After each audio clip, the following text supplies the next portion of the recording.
আমি সফল হয়েছি। তো হ্যালো বন্ধুরা, সবাই কেমন আছো? আশা করছি ভালো আছো, আর আমিও ভালো আছি তোমাদের ভালোবাসায়। তো সবার মুখে সবসময় একটা কথাই শুনি, যে ধৈর্য ধরো, ধৈর্য ধরো, ধৈর্যের ফল একদিন মিঠা হবে। তো ধৈর্য ধরে ধরে থাকি যে কত ধৈর্য ধরা যায় আর কত ধৈর্যের ফল সত্যি মিঠা কিনা, তাই আজকে পরীক্ষা করা হবে। জানি না যে হব কিনা। তো দেখো, ধৈর্যের অনেক গুণ আছে। যেমন ধৈর্য ধরে ধরে এই যে আমার হাতে একটা কাজ দেখছো, এটা যেহেতু এই কাজটা আমি করছি, দেখো প্রথমে 2 টুকরো কাপড় নিয়ে জুড়ে দিলাম। জুড়ে দিলে এটা প্রথমেই তো সম্পূর্ণ একটা তৈরি হয়ে যায় না। তো একটু একটু একটু একটু করে ধৈর্য ধরে ধরে ধরে ধরে তারপরে, আচ্ছা তোমরা আবার এটা ভেবো না কিন্তু আমি তোমাদের বোঝাচ্ছি, আমি নিজেকে নিজে বোঝাচ্ছি রে পাখি।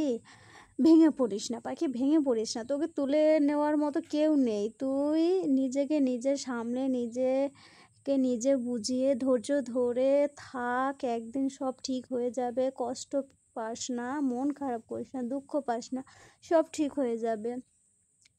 আমি আর আমাকেই বোঝাচ্ছি, বোঝানোর মতো তো কেউ নেই, তাই নিজেকেই নিজে বোঝাচ্ছি। আর নিজেকে নিজেরই বোঝানো উচিত, আর অন্য কেউ বোঝাবে না, সেভাবে বোঝাবে না। তাই আর কি, নিজেকেই বোঝাচ্ছি। তা প্রথমেই আমি যে আমাকে বোঝাচ্ছি, দেখ যে এই যে 2 টুকরো কাপড় কিন্তু প্রথমেই একটা ভালো কিছু তৈরি হয় না। দেখ প্রথমে কিন্তু 2টো কাপড় ছিল, 2টো কাপড় একটু একটু করে জুড়ে এই যে মোটামুটি দু পার্ট থেকে 4 পার্ট হলো, 4 পার্ট থেকে এই যে একটু একটু করে আর কি সম্পূর্ণ সাফল্যর দিকে যাচ্ছে, একটা ভালো কিছু হওয়ার জন্য। তো ওই দেখো, তারপরে তো দেখলাম কয় জায়গা থেকে কয় জায়গা যেতে হচ্ছে, ঠোকাঠুকি খেতে খেতে, এখান থেকে ওখানে, ওখান থেকে ওখানে ঠোকাঠুকি খেতে খেতেই তো একদিন মানুষ ভালো জায়গায় পৌঁছে, তাই না? তার জন্য আমিও ভাবলাম ঠিক আছে, তাহলে দেখি, নিজেই নিজে বোঝাচ্ছি যখন, তাহলে দেখি কি হয় না হয়। তারপরে আর কি করবো, ওই দেখো ছিলাম এক জায়গায়, সেখান থেকে চলে আসলাম আরেক জায়গায় এসে দেখো কাজ করতেছি এই যে এটাকে মোটামুটি এখন সম্পূর্ণ হয়নি। তো ধৈর্য তো ধরতে হবে, তাই না? আমি তো ভুলে গেছিলাম যে ধৈর্য ধরতে হবে। তো ধৈর্য ধরে আস্তে আস্তে তারপরে এই দেখো মোটামুটি এক জায়গা থেকে এক জায়গায় কত কাজ করতে থাকে মানুষ।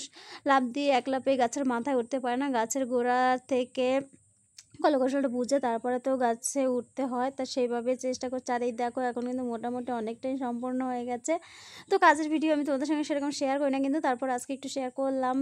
ভালো লাগছে না, এত বৃষ্টি কাদা হচ্ছে না, কোথাও যাওয়া যাচ্ছে না, কিছু করা যাচ্ছে না, কতদিন আর ঘরে বসে বসে থাকা যায়। সেই দিকে তো তোমাদেরকেও ভিডিও দিতে হবে, যখন কাজ করছি ফেসবুকে ভিডিও তো দিতেই হবে। তা কি করব। আর এই দেখো এখন এই যাই তো কাজে, আর বাড়িতে থাকি, তার জন্য আর কোথাও যাওয়া হয় না ঠিকঠাক মতো, আর সেরকম তোমাদের নতুন নতুন ভিডিও দিতে পারি না। কিন্তু চিন্তা করো না, সবসময় তোমার একটু সাথে থেকো, পাশে থেকো। খারাপ সময় ভালো সময় তো সবারই সবসময় আসে, তাই না? একই রকম সময় তো সবসময় থাকে না। তাই এখন একটু খারাপ সময় যাচ্ছে, বৃষ্টি বর্ষার দিন, আর এইরকম বৃষ্টি আমার বাপের জন্মে, আমার জন্ম মনে হয় আমি কোনোদিন দেখি নাই। সত্যি কথা, তোমরা কে কে দেখেছো কমেন্ট করে জানিও, কিন্তু আমি তো দেখি নাই। আর এই বৃষ্টি কবে যাবে তাও আমি জানি না। আর এই বৃষ্টির কারণে বাইরে না যেতে পারার কারণে এই ঘরে বসে তোমাদের সঙ্গে ভিডিও শেয়ার করছি। কেমন লাগে ভিডিওটা তোমরা একটু কমেন্ট করে জানাবে কিন্তু। টাটা।